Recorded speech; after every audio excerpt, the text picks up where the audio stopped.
Well, hello, hello, hello. Dreadful Rick's back. Welcome to the Dreadful Minutes. I am here in Florida, over at my mom's house, and I decided to do this little recording and do a little collection update. I'm on a pseudo vacation. I'm kind of still working remotely, which kind of allows me to do this little excursion, if you will, before I head back to my lovely town of Philly. So, yeah, this should be a fun time. So it is a cool night right now, even for Florida, believe it or not. So I decided to take advantage of it and go over some things. So I also did find one gem here. I didn't want to leave, hit up a record shop here, and not find at least one little gem to take back with me. So I will leave that towards the end. So it's been a fun ride so far, the past couple of weeks. I'm also not used to seeing alcohol so readily available and up front. It's like I walked to a Walgreens and there was like bottles of Corona next to the hemorrhoid cream. It was just weird. Not something that I see in PA. All the alcohol stuff, it's in their own little departments and stashed away, and everybody wants to show ID and everything, and you know, understandably. So for now, I'm doing a Arizona hard watermelon. Never had this before. So a cowboy cocktail, according to this. So cheers, everybody.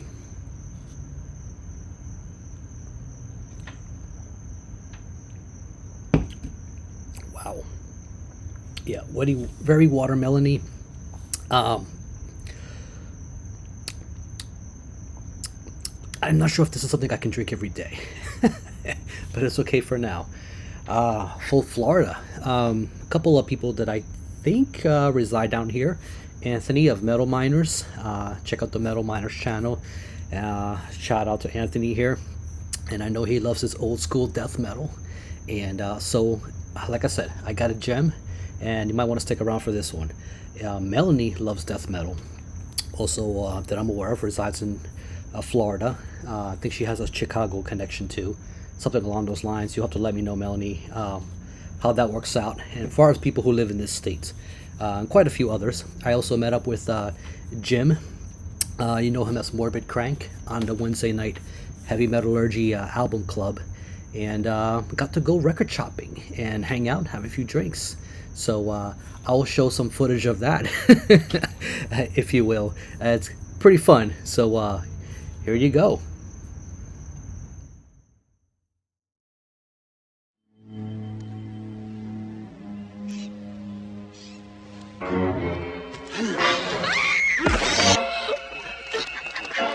Chiquita bananas. Take at least one a day. Fucking Marty, man. Jim. Jim. Dreadful. In the flesh. I got a family friend here. Say hi, Christian. We are at Park Ave CDs Records. And we're gonna just dig in through some of this stuff here. See what kind of nasties we can find. Man, look at this. I'm already enjoying this, man. Like, they got Bauhaus. You know, gotta scope out the metal, right? Where's the metal? Hell yeah. Got some t-shirts. I got all that, man. Candles. Some Zorn. The CD section. The Damned. Oh yeah. It's got some Venom. Yeah. More Venom. Essential. What else? You Sabaton lovers. Yeah. Pig Destroyer. Looking at you, Logan. Nightingale. I love this album, man. It's a re-recording, but it's great. Dan Suano, man, he's the man. Creator. Oh yeah. Let me see. Hammerfall. Yep. What else we got? Oh, here we go. Now we get into real good shit here. Fucking Godflesh. Gate Creeper. Yeah. Bell Witch. Not my favorite one. Mirror Reaper, I think, is still up there for me. Dismember, of course. Good album, not my favorite. Yeah. Overkill. Oh, the mess up. Shit, man. This might be up there for my top 10 of the year so far. That is some really good stuff. Not my top of the year at all. Sorry guys, it's just not. We are at the metal section, and looks like I'll be involved in a deep dive with this band. So, not my favorite album, but I'm a completionist bastard, so I might grab this one. This one looks very, very promising. Heard a lot of good things about this one, and DOA, a little bit of some of the stuff in order. Let's see. Mannequin Pussy. I don't know that one. What is it, punk? I think this is punk. Where's the proper metal? Let me see. Wolves in the Throne Room. Yeah. Okay, yeah, they got the newer stuff. Over. Let's see. Uncle Acid. Always good. Job. Man, this is some good doom. Good fucking stoner doom, man. Zeal and Ardor. Let's see. Russian Circles. Which one is this one? Oh yeah. Fucking Russian Circles, man. Love post metal. Septic Flesh.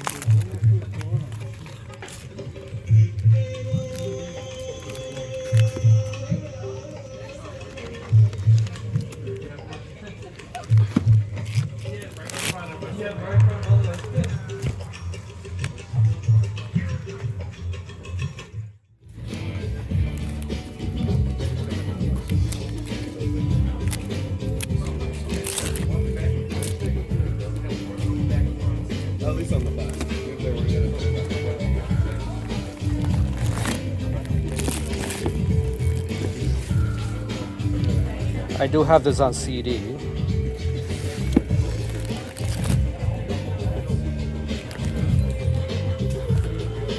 Camel Mirage.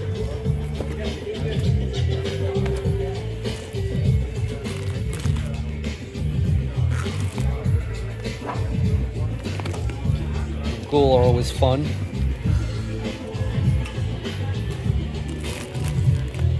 Moon Spell.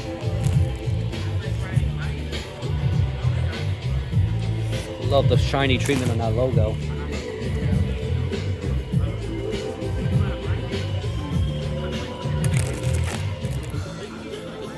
Oh yeah. Gotta love the classic stuff.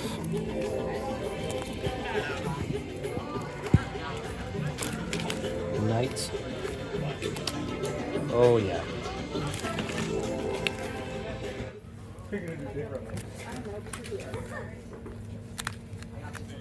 Don't have this one. Rarities. When did this come out? Collection of EPs. Alright, I love Amorphous. Got the right logo. Great album. Silent Waters, great album. What else we got? Bell Witch. Bonus, Bad Wolves. There's a Black Behemoth. This is that new one. I've been out of the Behemoth game for a while. Is this any good? Did she put it in the group chat for the incident of 2025? No. I couldn't see that. So are you gonna put that?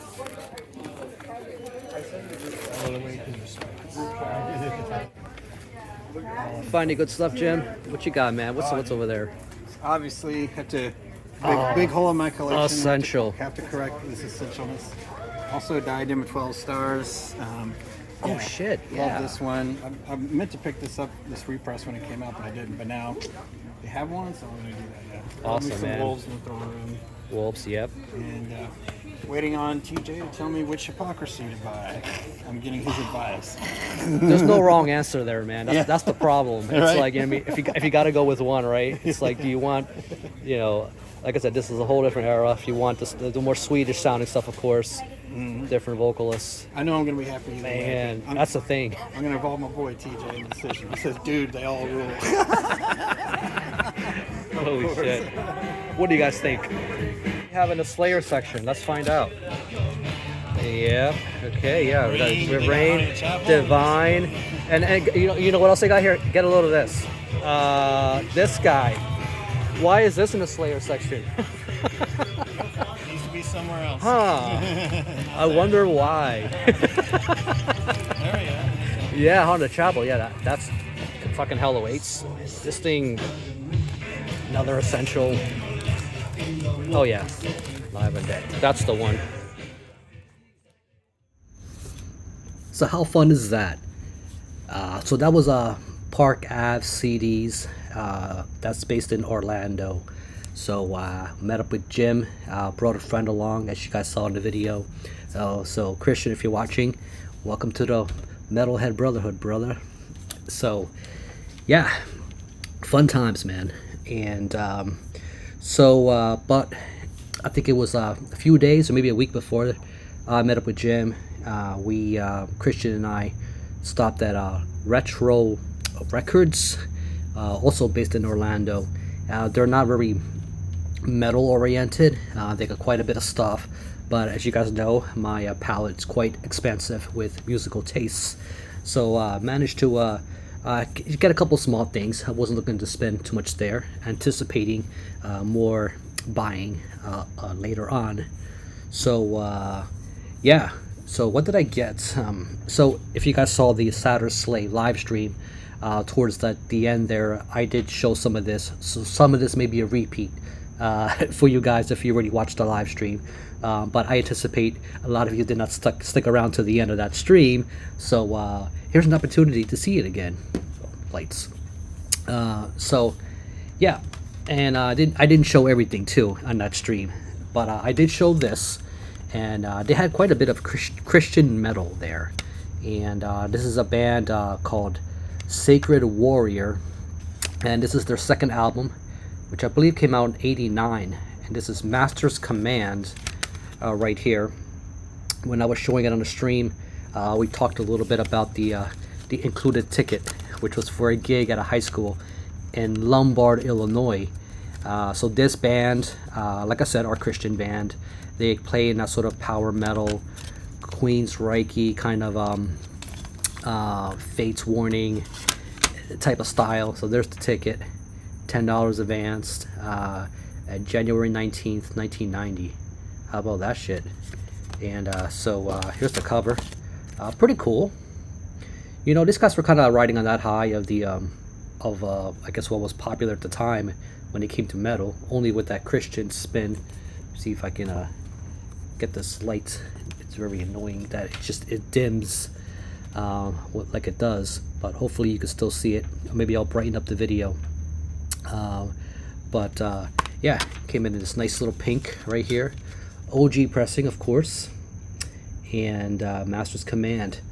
You know, it's not, I wouldn't say it's on the same kind of level as something like what Queensryche was doing at the time, especially when by then Operation Mindcrime has already released, and that kind of stuff. Guy has a more of a softer voice too, which is odd because there are, especially later in the album, there are moments of harsh vocals. So I know he can do it.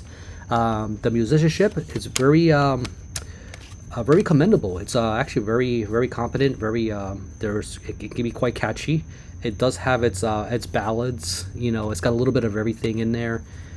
So the band's still around and still pulling out albums. A little few and far between, but nevertheless still putting out releases. But for its time period, a very interesting listen for what it is. So Sacred Warrior, Master's Command. I just love that the last track is called Holy, Holy, Holy. you know, just to kind of rub it in, you know, hit the point home. The other thing too was, you know, a band I've been wanting to get more material from. I first found out about Skrew out of Texas from a Metal Meister compilation back in like '96. And I think that was for a track from the follow-up album of this one. This one's from 1994, Dusted. You know, when people think of like this band, I mean, they're thinking of like, it's just like Timu Ministry or something, right? And Adam Grossman, I believe, has actually played in Ministry or for a minute there. But this was his band. I believe the story behind Skrew was they were like a proper thrash band, and one of the members had an accident or something. I don't know the story exactly, but they were forced to use the drum machine. The drummer had some issue; they couldn't use the drummer, and decided to test out the drum machine, and then therefore Skrew was born. Stuff hits hard, man. For what it is, really good industrial metal. It's got a lot of groove. You know, it has a very 90s sound. I figured Metal Blade was trying this little industrial experiment with these guys. And just trying to stay relevant with what was going on in the 90s. You know, again, look at them as more than just Timu Ministry. There is definitely quite a bit of caliber to this, you know, you know, I'm looking to get the rest of the stuff in the collection. So these are the kind of pickups I like to look for when I'm, you know, going around looking for something that's nice and affordable and used, you know, but in fairly good shape, you know, that's, you know, that I should fill into my collection, if you will. On the vinyl side, I got this guy right here. So you guys heard me talk about this band on the Post Metal Island I did on the Gas Mask and Hand Grenade channel. You know, we kind of talked about our top 10 post metal albums, and the Death Spell album from this band called Holy Fawn Realms. Right here. So this is the debut EP, dropped in 2015.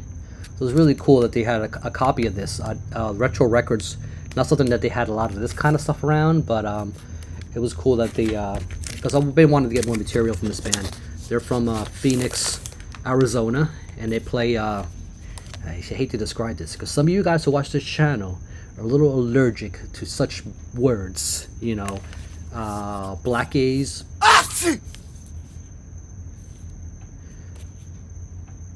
shoegaze, and post metal.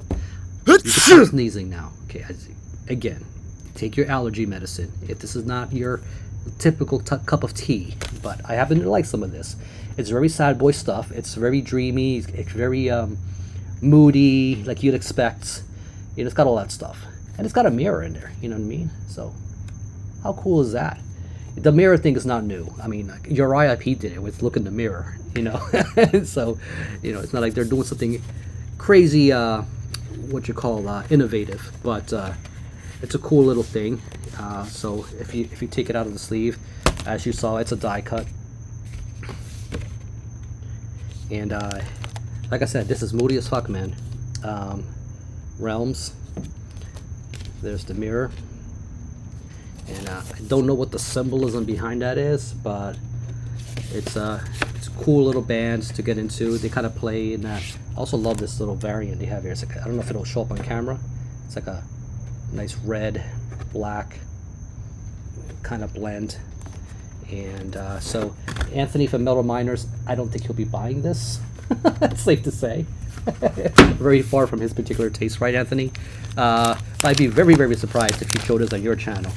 So, Holy Fawn Realms, again, they're a little removed from the actual metal. They're not even on Metal Archives.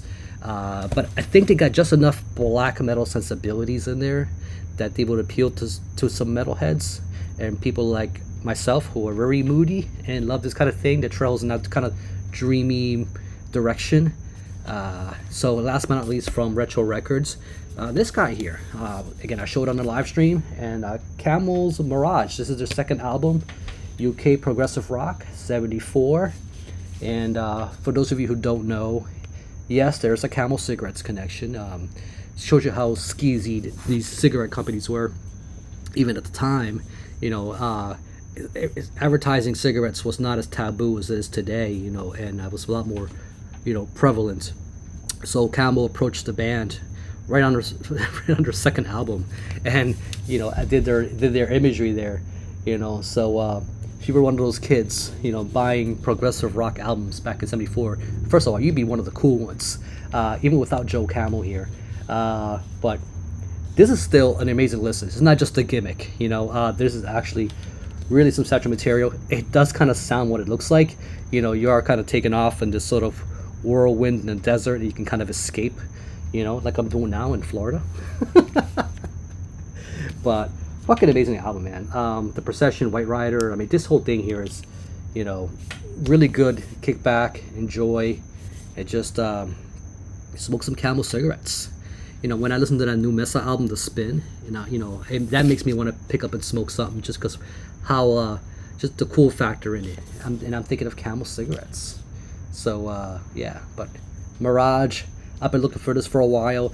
I had every intention to find it in the wild. I could have just went online and ordered it, but this was my challenge, and I finally found it. Is it an OG? No, it's a repress, but even the damn represses can be a little hard to come by. I've noticed.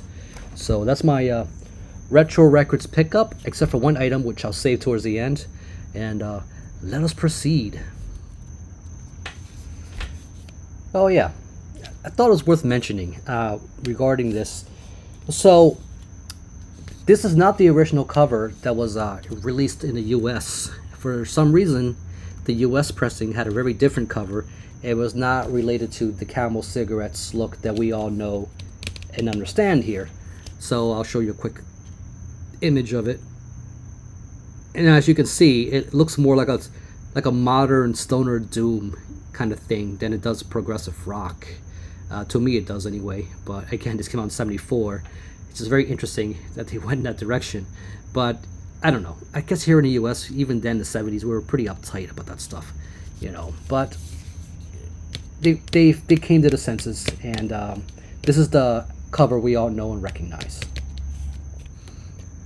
Okay, the stuff I got from Park Ave. I want to say Park Ave Records. It's actually Park Ave CDs. They were surprisingly open till 11 p.m. That's like unheard of for me for a record store. So it's quite cool. That's why I was able to meet up with Jim too, as late as we did that Friday night, and still go record shopping. And it was still quite a crowd there too. So one more reason to like Orlando, you know, if you're not a Disney World person. So I picked up a couple CDs, and so I was prancing around doing the recordings, and you know, they have a proper metal section, which is awesome, and a bunch of other genres like knickknacks and whatever other shit, you know, you feel like picking up there. And the prices were pretty reasonable and fair, kind of what you'd expect. I wouldn't call them completely affordable, but also not completely, you know, highway robbery, you know, expensive or anything like that. So this is why I managed to get a few things.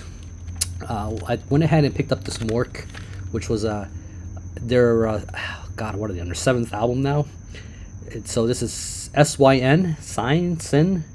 It's all Norwegian. All the names, lyrics, everyththing. And so I don't have an issue with that if a band was to do that in their native language.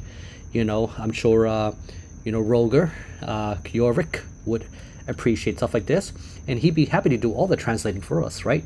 Right, Roger? Cool channel, by the way. He does much better collection updates than I do, and more frequently. So don't listen to me. Anywho, so there goes the light again. What sucks though is, you know, as soon as I took out the wrapper, this damn thing. So a lot of you guys are saying CDs are superior. You know, what about something with the damn cases? So look at this. Look at this. That sucks, but it's okay. It's okay. I can replace the case. This is some very mid-paced black metal. This is something that I've listened to in digital format for quite a while, and I love what they do here. Though I find this particular release to be a little more on I don't know, like playing it safe side. It's not as experimental as some of the previous releases I found, but it's still very enjoyable. It gets right there, just riffs, but there's quite a bit of atmosphere, and it grooves. You know, it's weird saying that for Norwegian black metal, but it grooves. You know, it's quite catchy and very strong release in 2024. Even though I didn't see too many 2024 end of year lists for some reason. I mean, but there was a lot of other really good releases, so there's a lot of really good competition it was stacked against. But you know, if you haven't gotten into some work, check it out. I think they're one of the better bands doing this style today, coming out of Norway. You know, what you call modern black metal. So I also picked up Adorior. I'm not quite sure how to say it. There's the big ass logos. You can read it easier. Bleed in My Teeth. And this is a band that's been around since the 90s, even though this is only the third full length, so they don't pull out releases very, very often. And Melissa Gray, man, you talk about, you know, some of these female vocalists, she doesn't get enough recognition or credit, I think, for what she does. She's extremely over the top and just amazing at just bringing that ferocity. Dark Descent, nice little foil all over the place here. Really cool. There you go. Band from the UK, and they have connections, you know, to Grey Miasma, Destroyer 666, Cruciamentum, you know, all those mix of styles. And you got a winner here. There's no wonder this was talked about a lot in 2024 lists. And I did see this on some top 10 lists, and for good reason. So cool release. It kind of takes me back. Another reason why I like bands like Craven Idol. You know, it's just a lot of these dive bomb guitars going in. Very thrashy riffs, very fast and pummeling, very intense, blackened death metal. I guess this would fall under. So if you missed out on this, definitely check it out. Even check out the other past releases too. And Caustic Wound, it's another one. Grinding Mechanism of Torment. This is probably the newest thing I got in this whole stack, and I just came out a few weeks ago. And this is more grindy death metal. They haven't released this is a release that hasn't dropped in 5 years. What was that 2020 album? That one got a lot of buzz and noise, and for good reason. So this Caustic Wound, I think, will be making a lot of noise on end of year list too. It's just very competently performed. It's got all the viciousness you'd expect, but another nice slimy grindy stuff that you love. I love the treatment with the red. Very good, kind of aesthetically, very good decision. Yeah, Profound Lore put this out. You know, I'm generally not disappointed about Profound Lore. I don't feel like they get talked about a whole lot among all the other labels. $20 spin. Stop stealing everybody's thunder, you know? Give Profound Lore a chance.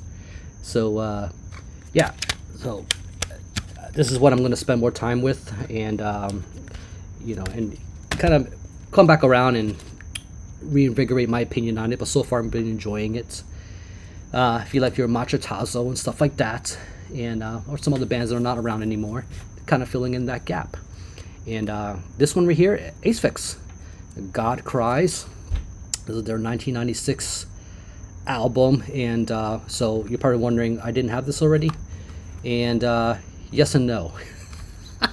This is a CD I've given away so many times, and I've lost track whether I still had a copy of it or not. And so as of now, I know I have a copy of this again, and because you gotta have this along all the Acefix stuff.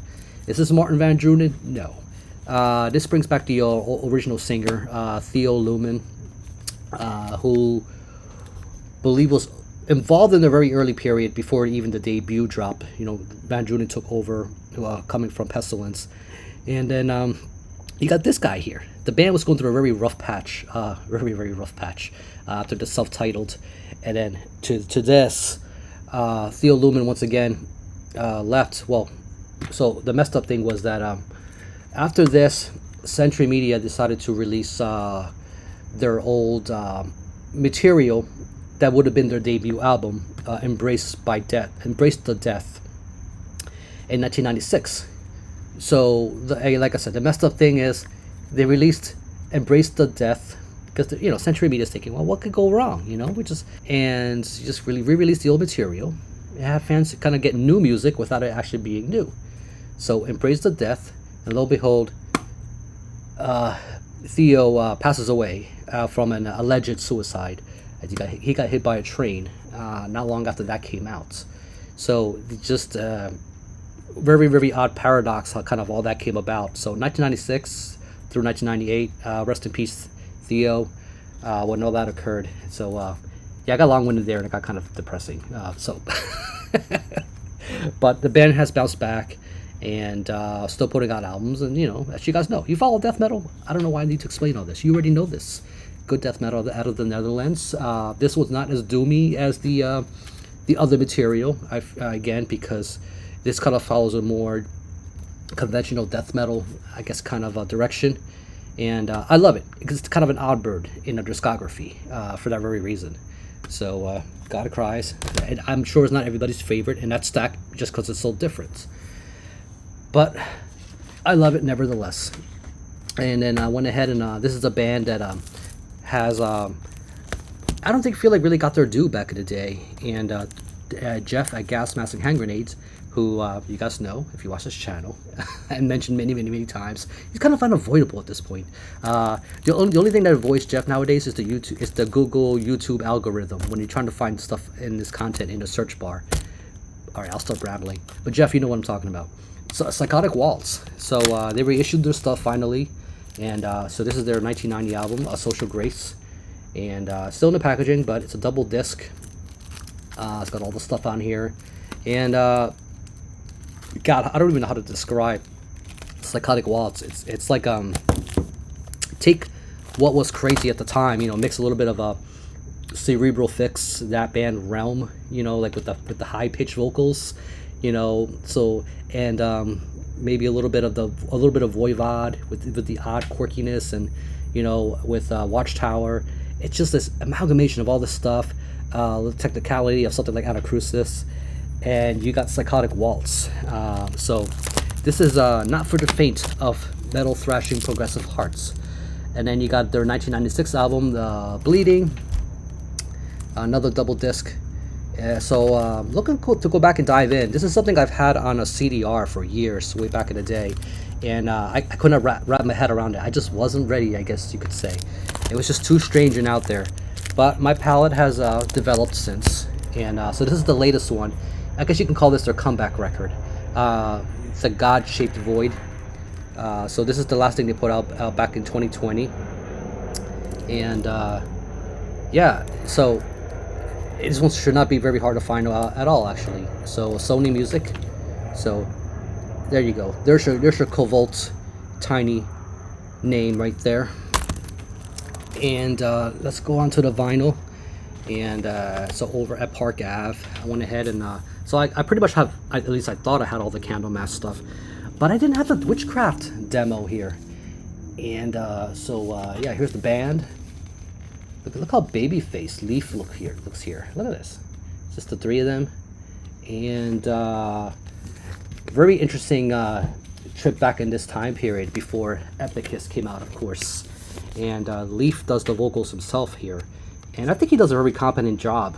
He's no Messiah, of course, or Johan, but those, you know, you listen to Epicus, that's the reason why he decided to just stay in the bass position and just focus on the songwriting there. And there's actually even like a proto drawing of what eventually would have been the Epicus, Doomicus Epicus Metallicus, you know, cover, you know, there. And so not sure what's going on there, but it's doom metal. And you know, by then Leaf was influenced by shit like, you know, Sabbath, of course, like everybody else. And then you also have what do you call it, Uriah Heep, and, you know, all the Trouble, whatever, all the stuff that he was listening to at the time, and kind of birthed a new renaissance for doom metal. Doom metal was not new, but I think they kind of reinvigorated out in on the Swedish side of things. So very, very cool. And I also picked up the latest Nights, and their 2022 album made a lot of noise, and I think it's kind of the momentum they needed so by the time this dropped, people were ready, and it was very anticipated. So this one is called Cult of the Serpent's Son. And I got to meet Scott himself, the guitar player. He just moved to Philadelphia. And so Jeff and I went caught him and hung out a little bit at the Coroner show. And we'll be seeing Night live, actually, very, very soon. So thank you for scoring those tickets, Jeff. And so here they are. And obviously Scott, as you guys know, he's also in no, I was going to say Nightbringer. What do you call it? High Spirits.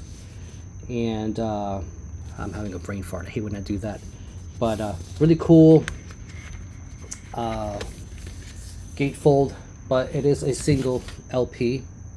And just love the look, the artwork, everything about this is amazing. And definitely recommend it. This will be on several top 10 lists this year, I would expect, because it just takes you back to a time, and it's got all the rhythm, it's got the riffs, it's got the melody, it's got the catchiness. I mean, what more can I add? Amazing band. And then this one right here, Swall the Sun with Shiny, the latest album, dropped last year. And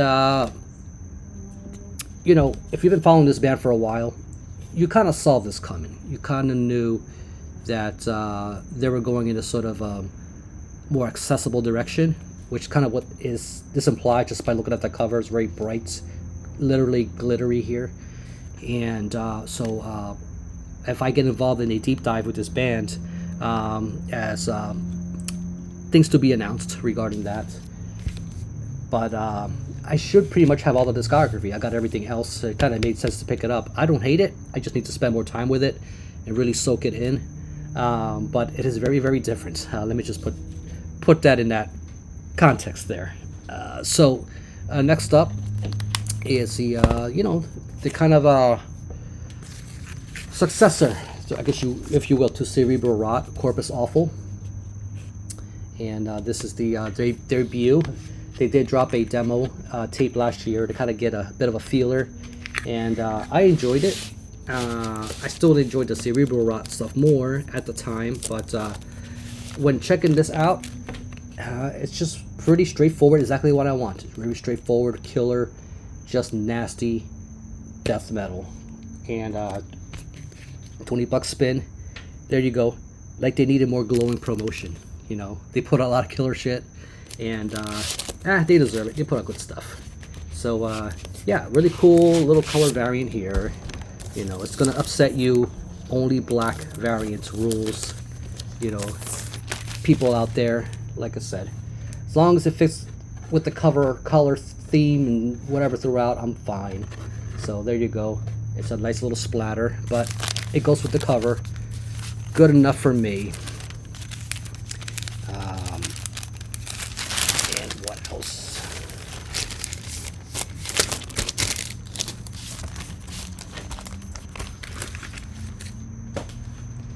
So, last but not least, I'm going to show you my little gem. So, over at Retro Records, and I was very surprised to see this because I thought I would never own a copy of this. And it's a nice OG copy from back in the day. So this deserves a light just to kind of be able to see it. Yeah. This is Christian death metal, and this is a Living Sacrifice, the Non-Existent CD. This is their second album. They're based out of Little Rock, Arkansas, and this sort of little trope with the what do you call it? The negative inverted colors was a very popular thing in the 90s, and this dropped in 1992. This is their second album. Like I said, their debut, which is self-titled, came out in 91 in a very different style. And so why is this a gem for me? And there was also something unexpected about this that also kind of was a bit of a bonus, believe it or not. So Living Sacrifice, despite being Christian, are very developed in their musicianship. They know how to play their shit. Their debut album was more of a death thrash album. It was kind of more in line with something like Beneath the Remains, you know, with a little bit of I don't know. It's just heavier. It was just and that's another one I definitely aim to get because it's actually very, very good. I'll show you a thumbnail of it. So that's been reissued recently, and this has been reissued recently. So what's interesting about this is that when I went to pick up this copy, it was actually some writing in here, and I was hoping they would be able to pick up on camera if you could see it here. Shit. Yeah, that's gonna. Okay, there you go. Can you see the writing? Right there. So what it says is, Jesus is Lord, right here. So that is the phrase of the day, and I've learned something. So thank you for letting me know. I did not know Jesus is Lord, and now we all do. So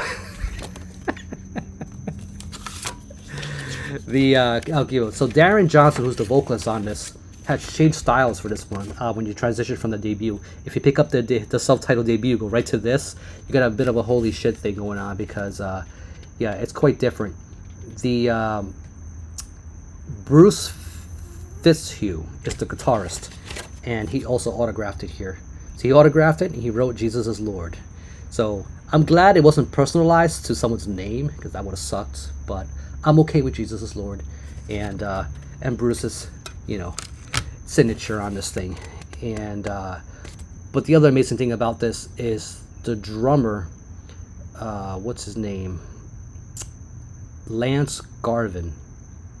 Yeah, Lance Garvin. This guy is an animal, and I believe this is one of these guys who'll probably never get mentioned, you know, with the other death metal legendary drummers because he's Christian. He plays in a Christian band, you know, and I just wouldn't expect him to get his due, and in the same kind of way that time has showed us that is the case. Oh yeah, there's the thumbnail for the debut album. So this is Anthony Metal Miners. I don't know if you do some Christian stuff, but if you don't already have this, you need to get this. It's been reissued, it's been remixed, and the sound is much, much better. It's the reissue, the one to get, or the OG. Personally, I don't think you can go wrong with either one. There's a certain creepier, eerier atmosphere with this OG one. The production is quite interesting, should I say. It's not Scott Burns. They wanted Scott Burns on this, but they couldn't get him at the time. He was busy, and they were being pressured to release this sooner than they anticipated. So they ended up going with somebody who was not very well versed in the death metal style. Also, and the way that they jumped from the previous album right to this, and this is a proper old school death metal album. And once they released Inhabit back in 2 years later in 1994, that's when you started hearing more of what will become their modern sound, which it was more groovier and had more of a shouty kind of vocal, and just even some bit of a metalcore kind of started to be thrown into their sound. So that may not be your cup of tea if that's not your thing. I still think the album Inhabit after this, it's still pretty good. The first three albums are definitely worth picking up, and after that, I'll leave it up to you if that is your taste. But if you just want the old school death metal sound done proper, tasty riffs, very, very just nasty, and the vocals are very eerie on this thing. I don't know what they did, if it was part of the production or whatever, but it's definitely very, very interesting and different. So Living Sacrifice, Non-Existence. This is my gem, and it's definitely a proper death metal album, despite it being Christian. So Rex put this out, and I'm happy, definitely happy to have it in the stack. So that was pretty much everything I had to show. So hope you guys enjoyed this. I got a little long-winded, so I'll try to trim some of the fat out, if you will. So thank you for joining me here in Florida. I'll be back in Philly before you know it. I'll catch you all later. Keep it dreadful, and catch you all on the next one.